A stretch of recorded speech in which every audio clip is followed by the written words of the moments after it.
Hi, Matthew. How you doing, Bob? I'm doing okay. How are you? Let me introduce us. I'm Robert Wright of Bloggingheads TV. You are Matthew Lee of Inner City Press and also occasional Bloggingheads UN correspondent. And you've responded admirably to my summons. It was a big day at the UN. This Syria resolution got vetoed by both Russia and China. So I thought we should check in with you, and you were ready as always. Yeah, sure. It's a rare, actually a lot of the big activity in the Security Council happens on Saturday, and I think it's because often the proposer of amendments, of resolutions, particularly if they're going to be vetoed, they want maximum they want to show how committed they are, so they come in. So basically, although the UN is getting repaired, so it's empty most days now, it was almost entirely empty other than the Security Council, and so it was kind of this whole week in the build-up. I've been sort of dubbing the Syria Super Bowl. There's been, there was a ministerial briefing at which Hillary Clinton came and Alain Juppé and all that, and then it was all kind of, I think the Westerners thought that this would all lead to a good result, and obviously it didn't. And you think they did think they could get China and Russia to sign on instead of veto? I think so. Or, there's a more cynical, I think, for example, I'm not sure if the goal was to get Russia and China not to veto, that bringing Hillary Clinton, Alain Juppé, and William Hague really was going to put, the foreign ministers of those three countries was going to push the ball across the line. I will, just to kind of cut to the chase, it came down this morning, or actually they were circulated last night, but this morning there was a meeting before the meeting of all the ambassadors of the Security Council at which Russia presented it's one page. Basically there are 6 or 7 amendments. They were very kind of closely guarded. Somehow a diplomat gave them to me. I put them online. I'm sure that most people that think that Assad is a killer will think that the amendments are disgusting, as Susan Rice said. But they don't go really that much more beyond the way in which the West had already agreed to kind of water down the resolution. But okay, so why don't we step back and what is the main thing the resolution would have done? Okay, the main, I can, rather than say what it wouldn't have done, which would have been impose sanctions, impose an arms embargo, what it would have done that, okay. It would not have done that. What it did, what the main, and I think that the word that the French ambassador Arnault and others used was, this was their red line. It would have fully supported the Arab League plan. And the Arab League plan, the main provision of which would be the required transfer of power, or delegation of power, that was the term of art they used, from Assad to his own deputy. To his own deputy? Yes. I'm not sure what that does, but anyway. I mean, look at the time and the time expended on the supposed change in Yemen, in which after months of the strongman Ali Saleh flying to Saudi Arabia, meeting with the Americans, he agreed to hand over power. Most of his family remains in power, and he, by all accounts, is in New York and probably at the Ritz-Carlton Hotel. But so the U.S. calls that a good solution, even though the same government that was called dictatorial is in power. Right. It seems important to people, and I think in the case of Assad, it's a dynasty. So clearly Assad doesn't want to step down. But I think the one thing, and I think I'm going to sort of take the side of not the forces of darkness, but sort of, I spent a lot of time this week speaking with Vitaly Turkin, the Russian ambassador, Li Baodong, the Chinese ambassador, and they, whether we like it or not, their position is the Security Council does not have any business either ordering or endorsing a plan to transfer power of a head of state. And so they said pretty much from the beginning they wouldn't do that, but they claimed, and were never really put to the test, that they would have done a lot of other things short of that. Mm-hmm. Now, is the claimed basis for doing something like that the right to protect doctrine? No, I actually don't think in this case. It's responsibility to protect, right? R2P? Yeah, that's sure. I mean, to be honest, things have ever since, and a lot of this goes back to the Libya conflict and the sort of the split it made between the West and not just Russia and China, but like South Africa and some other, India, Brazil, at that time on the council. Here, the West is not even actually trying to intervene to protect. They, from the outset, because they knew they couldn't get to first base, and maybe for their own geopolitical reasons, from the outset they've said, we're not going in. We're not going to go in. We're not proposing military intervention. We're not proposing a no-fly zone. But they wanted this Arab League plan to lead essentially to a kind of a peaceful renunciation of power by Assad. The other. Just to continue on the kind of forces of darkness side of the argument, it's not entirely, I mean, the Arab League is, here's one, this is a kind of maybe it's a cheap point, but Now, the U.S., France, and the U.K. are all like, let's embrace the Arab League. Obviously, the Arab League has had a lot of things to say about Palestine and Israel that the West has not embraced. So that's a point, rightly or wrongfully, that the Syrians and others make. But to me, it does sort of make sense when you're saying, like, the Arab League is great, or in the alternative, we have to embrace regional organizations. Well, the African Union, whatever we think of it, had its own plan for Libya that didn't involve what NATO did. But the West didn't care about the African Union plan. But that's fine. What's more interesting to me, kind of in terms of trying to report it out, is that not everybody in the Arab League agrees with what the Arab League is saying, right? And it's not just Algeria, for example, that doesn't agree, but, for example, Iraq doesn't agree. And this is a country where the U.S. has spent, like, untold billions or trillions of dollars, but the foreign policy of Iraq is not, obviously we don't control the country, but there was a lot of kind of corner cutting, I believe, within the Arab League in order to bring about this Tuesday, leading up to the Saturday vote. Tuesday was the Arab League Secretary General Nabil al-Arabi briefing the council and saying, we must change things in Syria. And Russia sat there, and China sat there.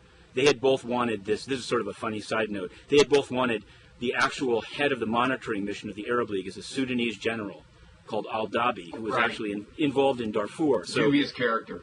And again, that's what sort of, that gets, so a lot of, and I know many, I wrote an article making fun of, a Darfur general leading up the mission, but you have to then step back and say, well, then you can't be walking around saying the Arab League is the greatest thing since sliced bread, but they named a Darfur general to do the mission, Now, it's kind of like, it's a very cherry picking of what the Arab League is about and what it's saying. So is this pretty much all it would have done is transfer power? Not that it's nothing, but sure. Is that all it basically would have done? Transfer power from Assad to a deputy? Well, yeah. It's hard to, what do Security Council resolutions really do? They call on various things. Right. They call on a ceasing of violence. One of the fights today was about whether Assad's forces should be called to just unilaterally leave cities. His military forces, tanks and whatnot. Should they be called to unilaterally leave cities, or, as Russia put it in its amendment, they would leave, quote, in conjunction with the armed groups in Syria also leaving. And again, I'm sort of just, maybe for purposes of our discussion, going to continue on the forces of darkness side. There are armed, there's an armed, I won't say insurrection. It's the Free Syrian Army. Many of them are defectors. Right. They may be defending people, but they definitely have arms. So even in the resolution, there's this term, the armed groups. And another thing that Russia proposed, just to make sure that this gets, for whatever reason, gets out there, was that they wanted the Security Council to call for the Syrian opposition to dissociate itself from the armed groups. Now, I asked the French about, I asked a number of people why they, what they thought of these amendments. I think that they're, whatever I think of it doesn't matter, but I was asking, why did you oppose them? And one of the answers was that in this closed-door meeting before the vote, it was offered to say all sides should disassociate from extremist groups. But obviously you get down to this key point where it's like, so Russia would say, aren't we against people taking up arms against a government? And if we're at the point now in Sudan where even, I'm sorry to jump around, but where even the U.S. and the Europeans are denouncing the Darfur rebels who have taken up arms to try to overthrow Khartoum. So it does seem like the basic thrust of most international law and even of the Western countries in the Security Council is to be against armed insurrection, except in Libya, and in this case, except in Syria. Maybe for good reason, but it's not. There's even armed groups in Myanmar that aren't getting much help. So it's kind of a, anyway. Let me. Right. So you're saying this has become almost a civil war, and so it's kind of hard to say that when you're against the regime, all you're doing is protecting civilians. You're actually also protecting armed combatants on the other side. Is that what you're saying? Oh, I'm definitely. I guess you can. It seems. Very few people, I think, now would say about Libya that at a certain point, the quote responsibility to protect civilians that began with with Gaddafi threatening to kill everybody in Benghazi. Right. Once you passed a resolution, it became airstrikes to assist the victory of the National Transitional Council. Right. So this has led some people, like certainly Russia, to say never again. Like that's not protecting. That's and if you want to do that, you need to propose that in the council. You need to say we are proposing the overthrow of this regime by means of not boots on the ground, but airstrikes, Right. and see if you can get the vote. But to although it's not as if that kind of resolution would have won Russian support, so it would be misleading to say that Russia is just a stickler for principle here, right? I mean, no, absolutely. And thanks for pointing that out. All I meant is that once you decide, like, okay, let's say we're protecting civilians, and then let's do this. Don't expect next time you come down with, admittedly, some horrible, not just television footage, like Assad went off and killed all these people in Homs. It's a terrible thing that's happening. But I think it's unrealistic for the West to think that they can just, that it's just going to, they keep saying, like, forget the past, look at the TV and vote yes. And I think, here's another, and again, maybe I'm being devil's advocate, or I've gone too far in, but I caught wind that about 10 days ago, Churkin of Russia gave a speech. This was a closed-door meeting about, believe it or not, Security Council reform, right? Whether there should be more permanent members like India and Japan and Brazil. And Churkin, I heard from somebody who was in the meeting, stood up and said, we didn't win our veto in the lottery. We won our veto on the battlefield, and we're not giving it up. And some other country, I think it was Cape Verde, said, we suffered too, and was sort of, people were very dismissive of that. Meaning they won it by emerging from World War II as one of the powers?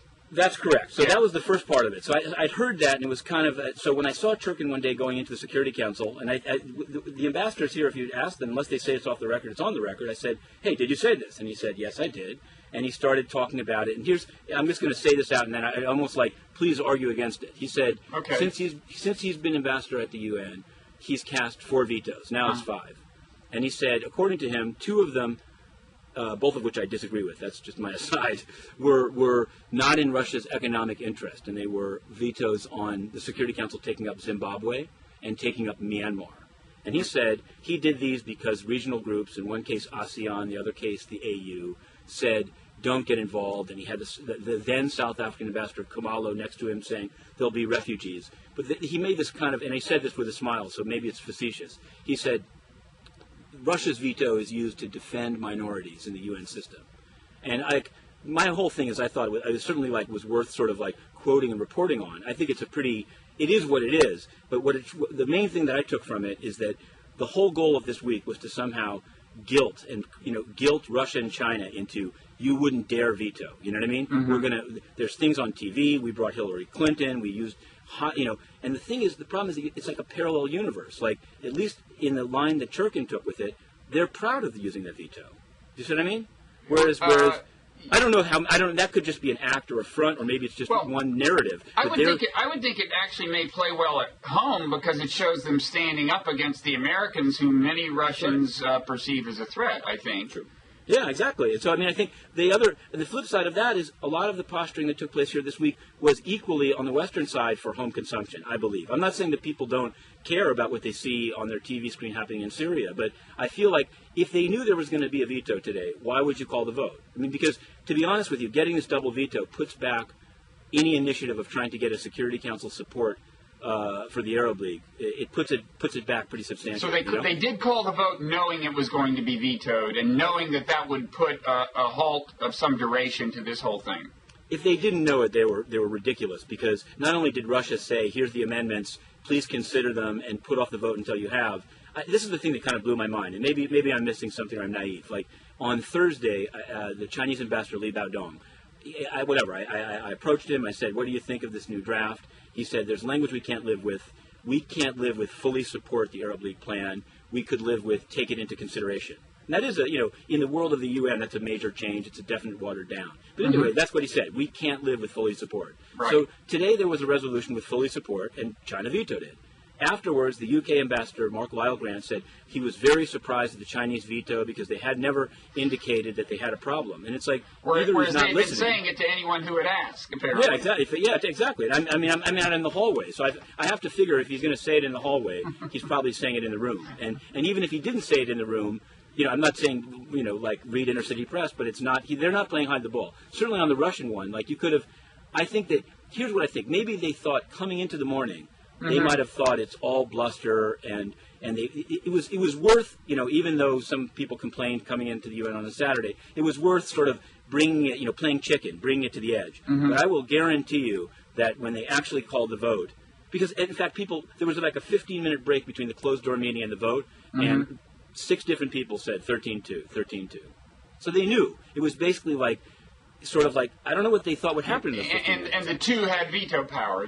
That's correct. Right. So it doesn't, so I think it's sort of like, that's why I say like maybe the instructions from the capitals, Paris, London, D.C. were like, once we've put in all this political capital of having the foreign ministers come, to not call a vote is like you're getting humiliated by Russia. Russia's just stringing you along, and every day the news is going to say, as people are killed in Homs, Western powers keep, dithering with the dictators in the Security Council. The problem is, unless you actually change the Security Council, this is what it is, right? This is what it is. These two countries have vetoes. It's not, and I think there's just either it's sort of like, they don't sort of want to address it, or really they've kind of resigned themselves. I mean, I think like in the case of Libya, everyone was surprised when they got a 15-0 vote to refer Gaddafi to the ICC, and I was here that day. It was very exhilarating. I think it was like a unique constellation where you had like terrible news reports, outrageous things said by Gaddafi, and it all came together. Well, you would think with Syria, I mean, Assad was almost trying to provide those kinds of atmospherics by killing all those people, right as this was happening, right? No, I agree. I mean, I think the thing that's missing, and I think that, whatever, anyone that's been here in the year since the Libya thing passed would say there was no, even in the speeches after the vote today, they all said they knew they couldn't get a Libya-like resolution passed. No. And it's because, and I think, again, maybe I'm just a contrarian, but I do think there was it's like anything. You have to decide what's important to you. But this resolution was nothing like a Libya resolution anyway, in terms of its actual force. No, you're absolutely right. And they kept insisting on that and saying, why would Russia and China be talking about Libya? But, I mean, I think even in your personal life, right, it's like burn me once, shame on you, burn me twice. Right. It's sort of like it's not, you could plead with your counterparty to that, okay, you did trick them once. Right. But this is a totally, that was about cars. This is about toasters. But you know what I mean? Honestly, like you've created, and the thing, I mean, I think the one good thing, just it is interesting that this is now the second double veto of a Syria resolution here. And on the first one, there were three other pretty large countries that also abstained. That was India, South Africa, and Brazil. Brazil is now off the council, replaced by Guatemala, which voted yes. But India and South Africa both voted yes this time. And I think this is the one, and actually it came up, and so what did it mean? I think maybe you're going to end up hearing sort of Western diplomats saying, well, the one thing that was achieved today was to, quote, either split the BRICS, right? Which is, split the BRICS. Brazil, Russia, India, China. Isolate Russia and China. Not that I really think they care that much, at least philosophically, about being isolated. Or, the other thing is, and the Russian ambassador said it again with sort of like a smile, a kind of a cocky smile on his face, was he thinks that those countries voting yes is actually, that Russia is a, quote, victim of its own success, is what he said. He said, basically, and I'll paraphrase, we've got the resolution watered down so much that these countries which abstained the first time voted yes, because all of their concerns were allayed by dropping sanctions, dropping arms embargo. So it's almost like, and then and this is why the bad thing is is that in a way the whole goalposts have moved. If a resolution this watered down gets vetoed, I'm not sure where you go next. That's why, again, that's why, the effect could also be to create more discussion about just acting outside of the UN. That could be, absolutely. I was thinking of that as well. Round of, that's what you're going to hear now is, well, okay, it looks like that's hopeless, so America will have to, rally some whatever, an ad hoc coalition or something. But I guess what I wondered is like that argument was as true yesterday, as it is tomorrow after this veto. I mean, I think the people, because this wasn't going to bring intervention, you mean? No, I'm saying the people that are going to say, screw Russia and China, why give them a right to block our military action, could have said it yesterday. You really didn't need to go through this exercise to say that.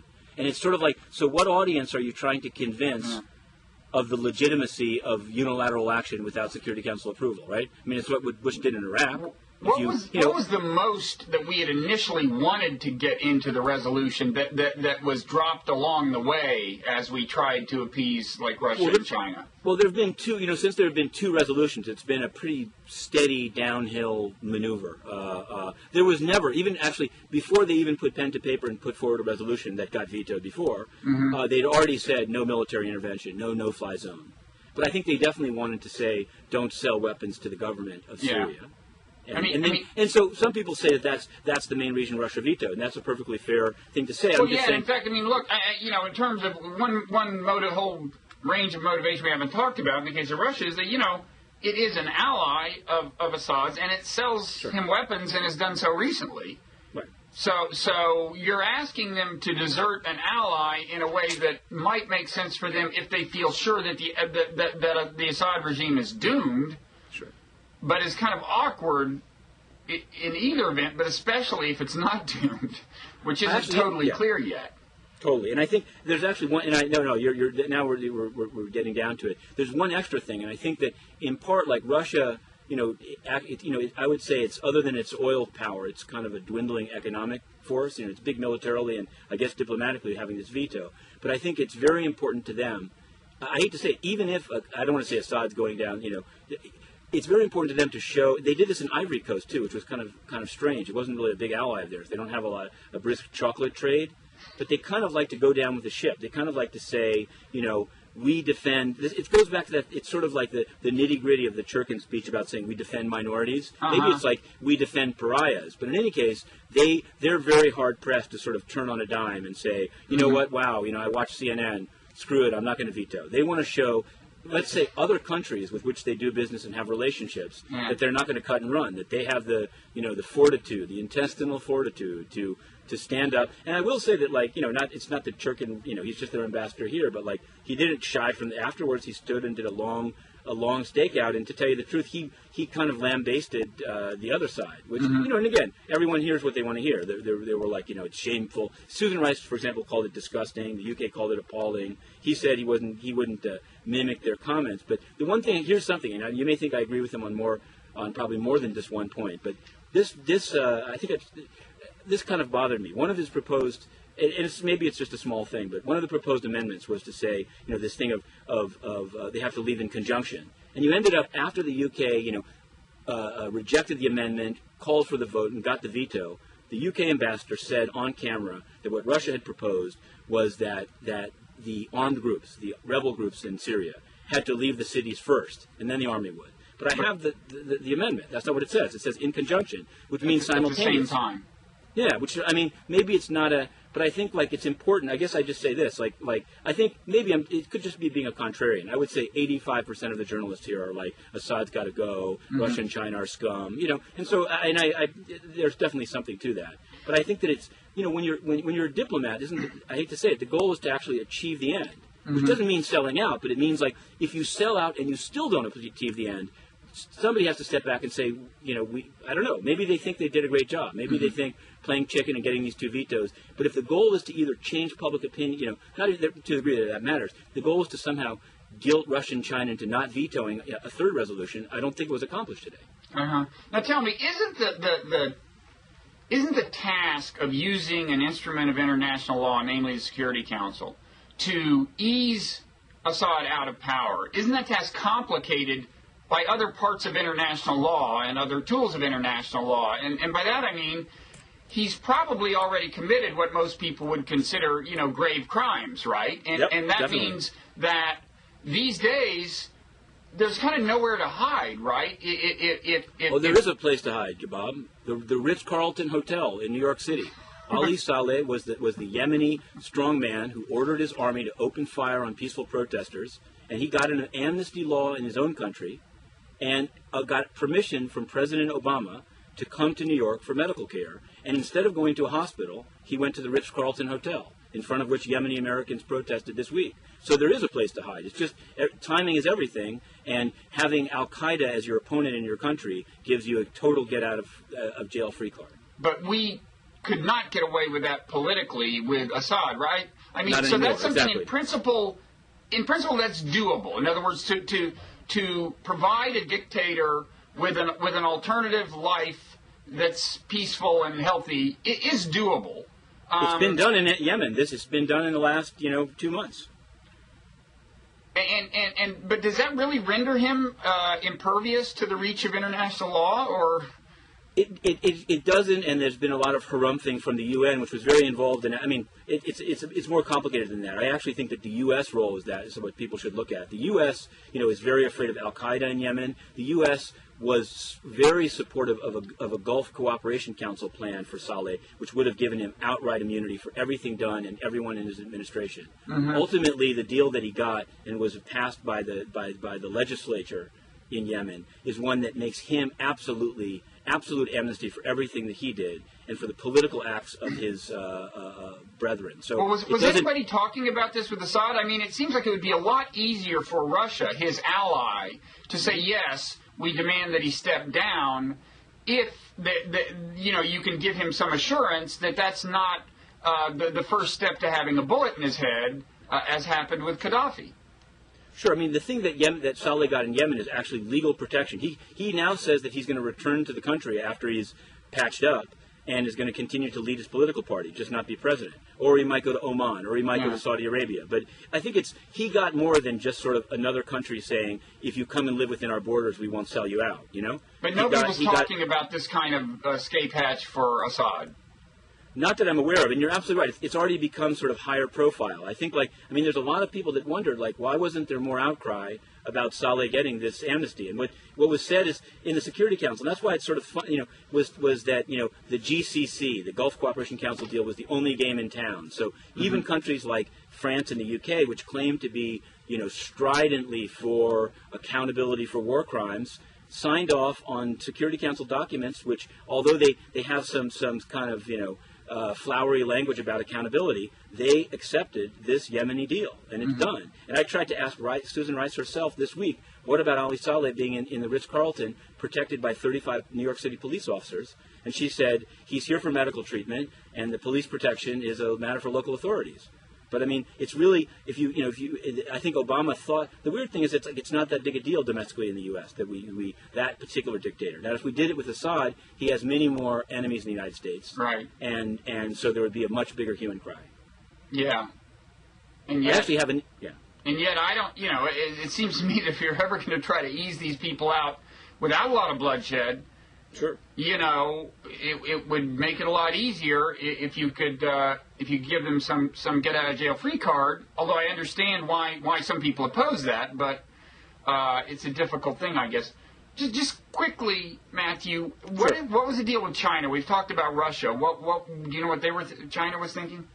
Yeah, I don't want to just focus on that one thing. It is kind of interesting because obviously China's quite a bit more economically powerful than Russia, but they definitely sort of sort of taking the back seat. The two kind of work together. In fact, some people thought sometimes one would veto and the other one wouldn't veto. But I mean, the best I was able to make out is that they really have this idea of it's a matter of principle that the Security Council should not be used to not only order the transfer of power of the head of state, but even endorse a plan. And so at least, and again, the one thing that I was able to kind of glean, according to, I guess, UK Ambassador Mark Lilegrant, China's, strong but silent or inscrutable in the consultations. I don't really believe that. But on the record, outside the chamber, he said, we can't live with fully support the Arab League plan. We can live with take it into consideration.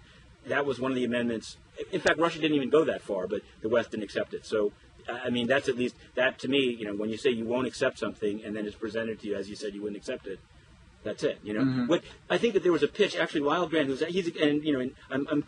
I was surprised that he sort of misstated the amendment, but he's usually a pretty open guy. He tried a pitch this week of saying, okay, Russia is what it is, it's an Assad ally, but China should really think twice because it has oil and energy interests. And, basically the idea that all they care about is energy, and ultimately, whatever happens in Syria, if you piss off the oil-rich, but now suddenly, democracy-obsessed Gulf states, Then you're going to lose access to energy. And I mean, he tried that, but it was kind of amateur. I think China probably knows. And the Gulf states, as you pointed out, had differing. Well, the oil-rich states had differing views on this, right? I mean, Iraq. I don't think so. I actually think that all UAE, Qatar, Saudi Arabia, they're all anti-Assad. They all okay, but Iraq has oil and it's not. Yeah, that's good. I don't know if I mean, I made that distinction. I think when they were talking about the Gulf, they were talking about here's another thing, and it's a country that I think is pretty now popular in the U.S. or certainly in like U.S.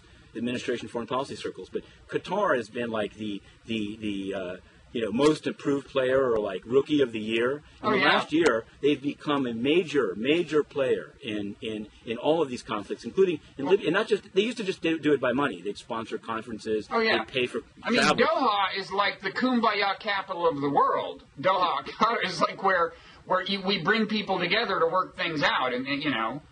Yeah, and there were protests in there, and there's been a lot of protests in Bahrain. And again, I don't want to equate the level of repression, but there was some pretty serious repression in Bahrain, and the U.S. didn't say anything about it. Right. So this is something, Russia brings it up. I'm sure it's a cynical point, but I mean, the point actually it's a little more subtle. That we are in fact selling arms to Bahrain. Correct. Yeah, because as we are accusing Russia of in Syria, it's in our interest and they're our ally. Mm-hmm. But I think the sort of more subtle argument that and I guess I've definitely been here too long because I'm not convinced by these people, but I speak to Russia and China mostly because I don't see how you can cover the Security Council if you don't understand what they're thinking. Mm-hmm. But Russia says, why wasn't the approach taken to Bahrain taken to Syria? And the way they described the approach taken to Bahrain by the U.S. was to show up on the scene and say, okay, we don't like to see peaceful protesters getting clubbed, but they said to the opposition, if you end up taking up arms, you're toast. You can do this. You can't do that.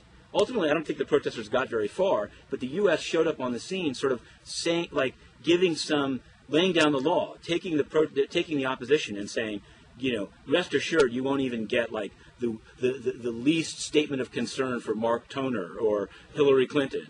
Whereas with the Syrian opposition, we're making encouraging noises. Yeah, saying, please, be heroic, take up arms. And again, the thing, I mean, I'm a step back. I'm here at the UN, so, I mean, I'm sure it's terrible there. And I bet you dollars to donuts if I was there, I would probably take up arms too. But the only thing to remember is, like, once you do that, it's a different conflict. The idea of, like, the Egyptian military going into Tahrir Square and opening fire on protesters that are just sitting in tents is one thing, right? And I don't like it. And there's one thing I'm going to say at the end of this one about another armed conflict. I don't like to see these things happen, but it seems like in many cases the international community accepts the right of a sovereign government to use weapons to put down an armed opposition. Right. Right? We accept it. I mean, and we don't. Yeah. Then there's rules about how you do it. It happened in the United States in the 19th century, actually.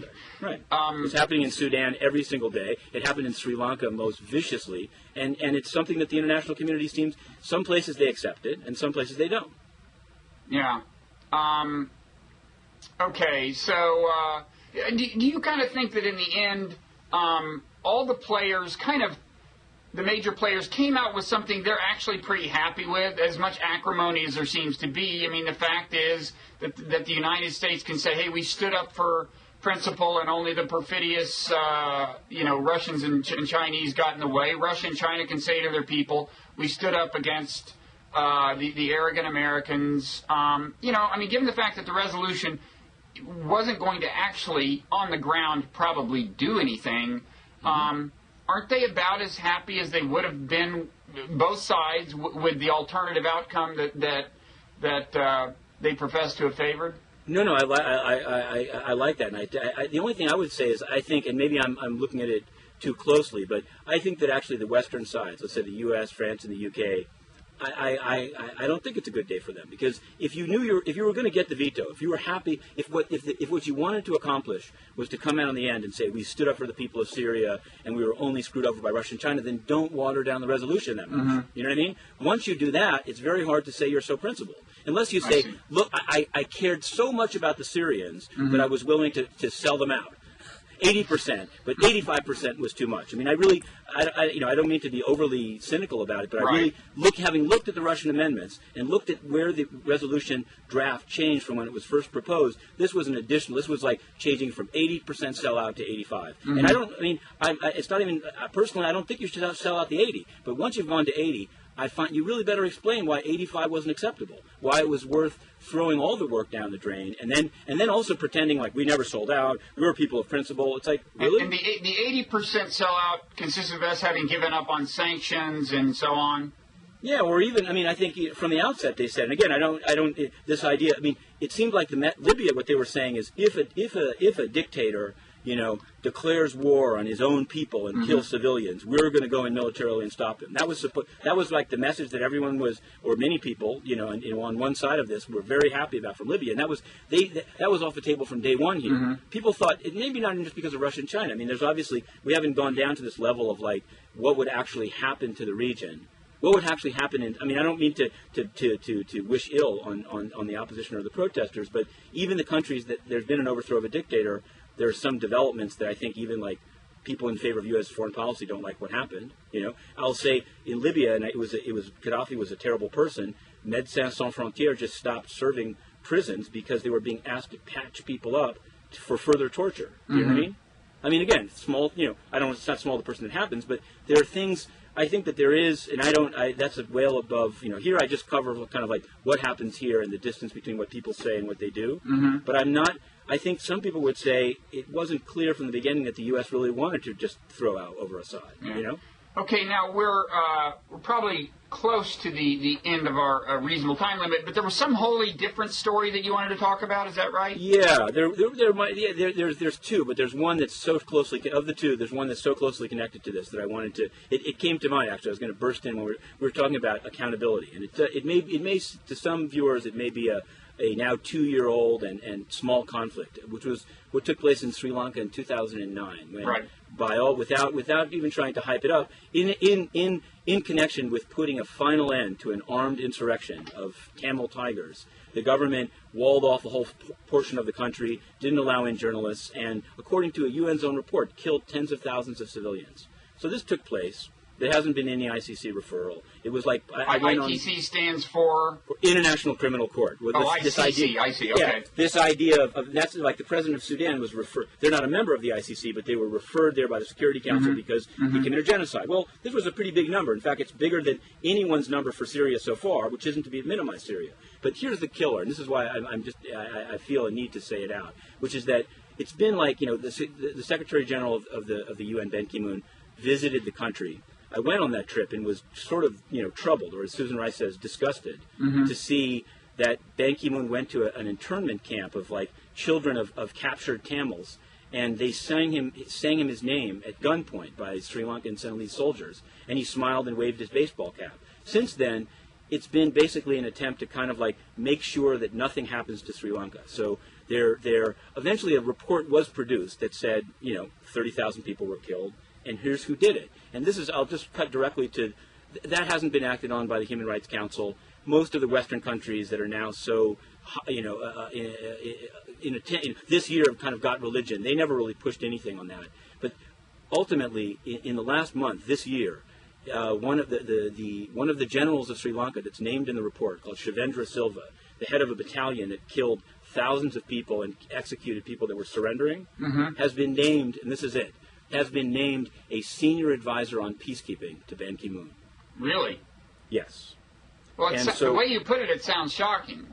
It's shocking. And in fact, I believe there are several member states and certainly human rights groups that have said they're shocked. And having now every day for the last 10 days asked Ban Ki-moon's spokespeople about it, what they've said is that there's nothing they can do. There's nothing they can do. This is a product of the way the UN works. He was elected, they say, by the Asia Group to be an advisor on peacekeeping. They told me to go ask the Asia Group. So again, is that true? Is it procedurally bound in that way? No. Number one, there was no election in the Asia Group. Number two, Ban Ki-moon doesn't have to accept that. He can say this is too much and makes the UN look bad. Number three, without saying at this point more, the U.S. They had the U.S. There's a guy here called Joe Torsella. He's the new ambassador for management and sort of UN reform, and he may not be on your radar screen, but they sent him down to D.C. to talk at CFR and sort of prove to the Republicans that Obama, he's not just a pushover for the UN. He's trying to reform it. And so what Joe Torcella said publicly is that the U.S. is now going to do everything possible to keep bad actors off UN bodies, including keeping Syria off the Human Rights Council, all very good things. But this is worse, and the reason it's worse is that Syria is a country, okay? So the government there is doing very bad things right now, but it's a country. This is a guy who's individually responsible for thousands of deaths, according to a UN report. So the question becomes, what I've heard is, is that there's a kind of embarrassment among countries, Western countries that like the UN to not look terrible because they get something out of the UN, to try to convince Sri Lanka to switch their permanent representative, Palitha Kahona, for this deputy who's the general. They brought this general to New York as a deputy ambassador, kind of to like get him impunity and whitewash him or blue wash him. They want to switch the individual. But in exchange for that, Sri Lanka is saying, okay, we'll switch the individual if you commit to not go forward against us in the Human Rights Council in Geneva ever. And they might do that. They might, and you would not be happy with that either, I presume. It's even worse. It's unbelievable. So I guess what I'm saying is... Well, that's what you get for stirring up these stories in the first place, Matthew. No, but I mean, no, it's not. I'm not. It's not that I just can't believe. I guess the reason I see it is connected to what we've been discussing. It's without trying. I understand that every conflict is different. You can always find a bad example. One of which was the Syrian ambassador today said, "What about the U.S.'s 60 vetoes on Palestine?" I'm sure some viewers will. That's too much of an aside, but he raised that. People rolled their eyes, but other people didn't. But in this case, the very same countries that are saying saying things like, any leader that kills civilians in his country loses legitimacy. Well, if that was true, the president of Mahinda Rajapaksa of Sri Lanka would be out of power a long time ago. It's this weird, and I've talked to human rights right. It's sort of this weird, I don't know why, it's kind of like a Bermuda Triangle of all of these issues where for some reason, some of it has to do with geopolitics. It almost makes you oil. think that forces other than a drive for intellectual consistency are at play in the world, man. Oh, I can't. I refuse to accept it, Bob. I will. So anyway, and there are other outrages going on here. Cocaine was found. It's not an outrage. It's sort of funny. The UN did nothing while some people were being killed in South Sudan. That's very bad. But this, to me, is the pinnacle. And it's not that you couldn't make it up that someone could take a war criminal identified in a UN report and make him an advisor on peacekeeping and say, there's nothing we can do about it. Has that got no prominent play in the mainstream press? It was reported. No. If it started on social media, then I wrote about it and started asking about it. Then I think it was picked up. Obviously, in Sri Lanka, it's getting a lot of play in the government media as being a very good thing, as being the ultimate proof that they've come out the other side. But it's really it's an extraordinary. I cover Human Rights Watch. They do a lot of good work, but they're sort of. Often, they came in recently and gave a press conference saying that Ban Ki-moon's doing so much of a better job on human rights. And I don't, I try to be fair. I'm sure that he said a lot of good things on the Arab Spring, but some people here think he says exactly the same thing that Obama says, which if he meant it would reflect well on him. But if it's just an echoing of the most powerful country on earth, it really doesn't. And this is a case where he personally went and claimed to have been shaken up. It's been, he ended up watching, the government did a rebuttal to a documentary which showed many of the people, bodies on the ground, just terrible footage. He didn't watch that, but he watched the government rebuttal of it.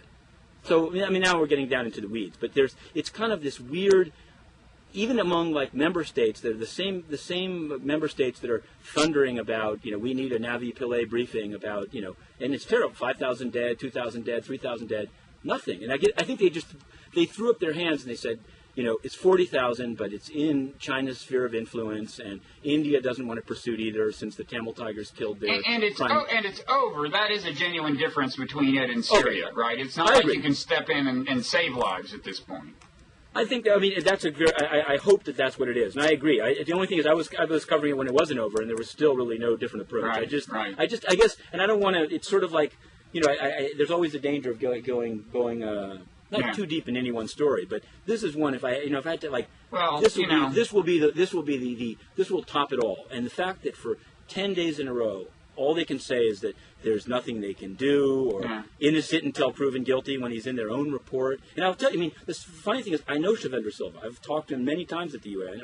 It's not like out of some personal animus, but it's too much. You don't have a credible organization. So you put a war criminal as your advisor on peacekeeping. Yeah, it seems like, in a way, the parallel question and the real parallel situation, which leads to another interesting question, is what you just raised. Is well, if we're so exercised about Syria, why did we do nothing whatsoever when the killing was actually going on in Sri Lanka?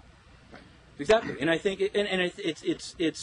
I mean, here's a more subtle example, and it's that many people are the whole thing between the Sudans, North Sudan, South Sudan, enormous amount of political capital, all to the good was put in to help South Sudan become independent. There was a lot of interest in Darfur that now seems to really have dissipated. I will say, like, you end up with the U.S. administration saying things like the rebels should lay down their guns, or it's kind of outrageous. But the funny thing is, like, so South Sudan is a very hopeful country. It's brand new. They didn't want to be with Sudan. They're independent. But right now, it's like, terrible things are happening. There was a lot of it's sort of tribal fighting about cattle rustling, but government forces were alleged to have opened fire on civilians. But because everyone is so much energy was spent saying South Sudan's doing a good job, this is the future. Yeah. The UN's not criticizing anything. In fact, someone asked them, how many people were killed in this incident, and they said, well, we're not going to count.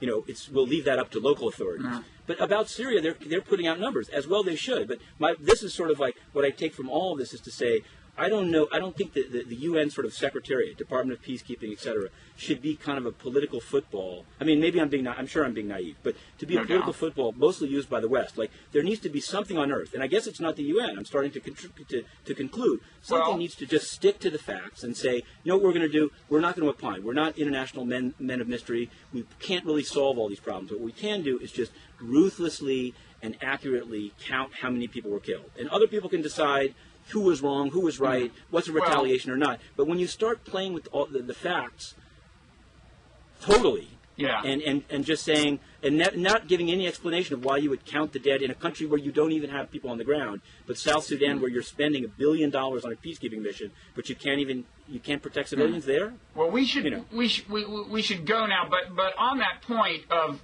how far from ideal the UN is, I mean, I think, on this planet, you're never going to have an institution like this that is impervious to politics. On the other hand, if people like you bring the stuff to light, however hard a slog it seems like, slowly there can be forces that move the institution somewhat closer to intellectual consistency, although, the powerless people are always at a disadvantage in the real world, Sure. I mean, in Syria, there is a significant constituency in America that has long favored regime change in Syria, leaving aside the facts of this case, and they are now being activated politically, and that matters. So there are powerful forces on behalf of the dissidents and rebels in Syria that are not matched in the case of a Sudan or a Sri Lanka. But that's what people like you are for. But I think exactly. But my thing is, and again, just the final, but I think like the UN, like the reason people give it some deference, if they do, or certainly the reason that the people work here feel that they're doing great, and how dare you question them, is that they're supposed to be speaking for the little guys. So it's imperative that they actually do it, and not it just Anyway, I think like if there's one place on earth that's supposed to not like run somebody over and say screw you. Yeah. Or, you know what I mean? Or the main thing I would say is, like, it's a very hard world. It's very hard to do things. But if you're spending $8 billion on peacekeeping and you're in these number of places, like, maybe you can't protect all civilians, but just choose one place and do it. You know what I mean? To just keep saying, this happened, we couldn't get there, we're trying well, it's as big as Europe, but there's no roads. There was this case now with helicopters where the UN knew for 2 months that it didn't have military helicopters to protect civilians in South Sudan. It didn't do, from what I've seen, anything about it. Then they found that there was a group of armed one tribe, Lu Nuer, marching on the Merli, and 6,000 people marching with actually like automatic weapons as well as clubs. Yeah. And suddenly they started calling around for helicopters. They couldn't get them. People were slaughtered. And now the UN never wanted to admit that there was a problem. Like they should have started planning earlier. And then they turned around and they said, well, member states wouldn't give us helicopters. But they didn't even start asking. Like, I've been asking just like, what date did you know you didn't have helicopters? And what date did you start begging, is the word Ban Ki-moon used. I mean, it's simple. Whatever, it's not saying that he wanted this to happen. But I'd say, like, most governments, most governments have a constituency, or an opposition party. Somebody's going to push them and say, no, let's see your tax return, or, when did you know, and when did you know it? Here, there's no oversight, and there's no accountability, because the countries like the U.S. and the U.K. and France, they just want to use the UN for their own purpose, and they want it to look good. Yeah, well, you would hope the NGOs would make a difference, but They want access. Most of them refuse to criticize. They've even said it openly. In order to maintain access, for example, to Ban Ki-moon, they're required to not summarize their meetings with him. And I think that there is a retaliation system in effect in which if they're too public with their criticism, they don't have the access anymore. And I'm not saying they do it for money, but they do need donors. So it's like, it's a kind of a perfect system in which you have this one player. And it's not the world's most powerful player, but it's a player that that has some powers and is the one that's like, we're the voice of the voiceless, that just has no accountability at all for all of these structural reasons. Yeah. Well, but we do have you. I'm not. We'll begin the slow march toward change when we post this. All right. So thank you, Matthew, for taking time out after what's been a very busy day. Okay. It was an interesting day. You are an unmatched resource and the world's greatest UN correspondent. Okay. All right. It's true. Thanks a lot. It was very interesting. It's true. It was an interesting day. It was the Syria Super Bowl, as some cynics called it. Okay. Well, that's tomorrow. Okay. Okay. Well, thanks, Matthew. Definitely. Okay. Take care. Okay. Bye-bye.